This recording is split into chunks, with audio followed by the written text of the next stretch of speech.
প্রচণ্ড মাথা ব্যথা, আসলে সমাধান আমাকে একটু জানান।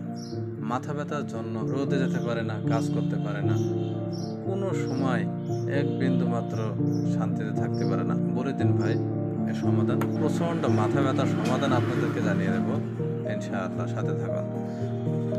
Napa, Napa rapid, Napa one, Napa extra, Napadol সব কিছু ফেল মেরে গেছে, কিন্তু মাথা ব্যথা তো ভালো হয় না। তাদের জন্য একটি সমাধান, ডাবনিল ডলফেনামিক অ্যাসিড 200 mg। এই ট্যাবলেটটি আপনারা নিঃসন্দেহে ব্যবহার করবেন এবং খুবই অল্প সময়ের ভিতরে আপনার মাথা ব্যথার জন্য খুবই দারুণ সমাধান হবে ইনশাআল্লাহ।